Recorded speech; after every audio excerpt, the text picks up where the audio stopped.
Hello दोस्तों, नमस्कार। कैसे हो? आशा करती हूँ कि आप बहुत अच्छे होंगे। और जिन्होंने मेरा चैनल सब्सक्राइब नहीं किया प्लीज़ सब्सक्राइब कर लीजिए। दोस्तों, आज मैं आपको एक कथा यानी कि एक कहानी मैं सुनाने जा रही हूँ। मैंने कहीं पढ़ी है जिसका शीर्षक है यात्रा, तीर्थ यात्रा। तीर्थ यात्रा के बारे में थोड़ा सा मैं बताती हूँ। तो एक बार ये महाभारत के टाइम की कहानी है। जब महाभारत हुआ था, कौरव और पांडव में युद्ध हुआ था, जबकि कहानी है। तो जब कौरव और पांडव का युद्ध हो जाता है, युद्ध समाप्त हो जाता है, उसके बाद युधिष्ठिर के मन में आता है कि हम तीर्थ यात्रा करने के लिए जाएंगे। तो तीर्थ यात्रा करने के लिए जब वो बात करते हैं तो उनके साथ उनके चारों भाई भीम, नकुल, सहदेव, अर्जुन सारे तैयार हो जाते हैं। कहते हैं हम भी चलेंगे तुम्हारी साथ ही। चलो जी।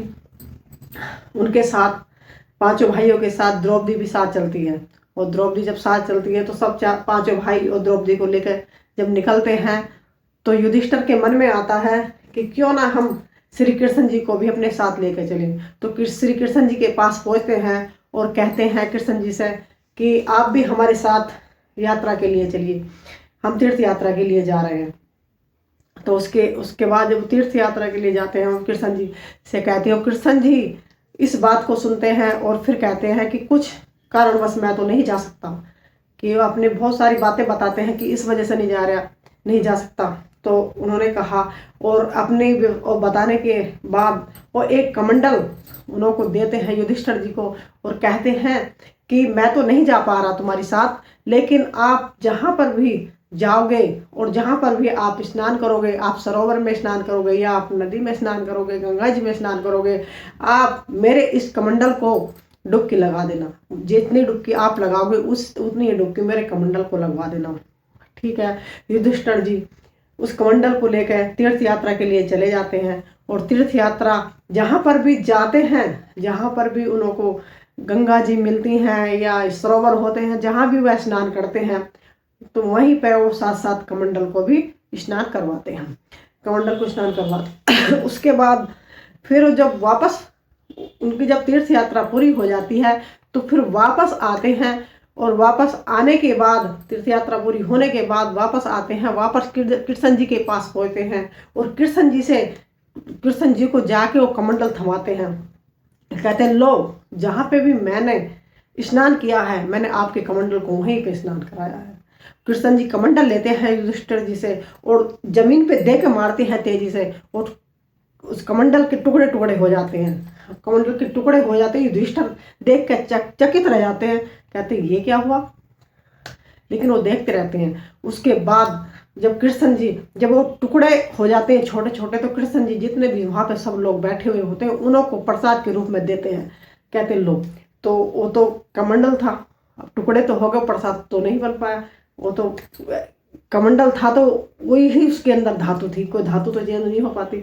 अब उन्होंने सब ने जैसे भी खाया, खाने के बाद थूकना शुरू कर दिया। थूका तो अब देखते हैं, युधिष्ठिर जी कहते हैं कि ये क्या हुआ।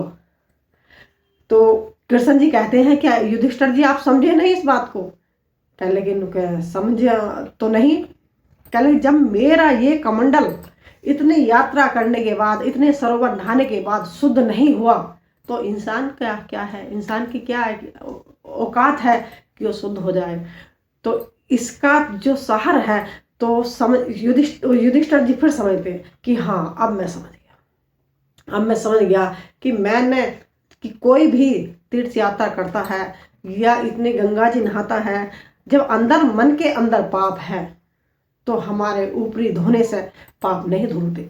हमें अपने अंदर धोना चाहिए, अंदर के पापों को नष्ट करना चाहिए, ना कि ऊपरी धोना चाहिए, ऊपर का तन धोना चाहिए, हमारा मन साफ करना चाहिए। तो उसका जो सार था ये था, कृष्ण जी का जो सार था ये था कि तीर्थ यात्रा करने तो जाओ, ये नहीं कि नहीं जाओ। तीर्थ यात्रा एक यात्रा है, आपका मन है जाने का, सब जाओ, सब जाते हैं, उसके लिए कोई दिक्कत नहीं। लेकिन अपने पापों के लिए, अपने पाप धोने के लिए अंदर का जो तन होता, अंदर का जो मन होता, उस मन को साफ करो। दूसरों के बारे में गलत मत सोचो, किसी के बारे में गलत विचार मत करो। यही तीर्थ यात्रा है। तीर्थ यात्रा का जो सार होता है तो यही है। युधिष्ठिर जी समझ गए और कृष्ण जी से क्षमा मांगने लगे। कहते कृष्ण जी आप धन्य हो, आप प्रभु हो, आप भगवान हो। तो इसीलिए कृष्ण जी को पूजा जाता है और युधिष्ठिर जी कृष्ण जी के पैरों में पड़ जाते हैं। नमस्कार दोस्तों, अगर मेरी कहानी कविता जो भी है आपको अच्छी लगे तो आप प्लीज़ कमेंट्स करके मुझे ज़रूर बताना कि कैसी लगी। Thank you.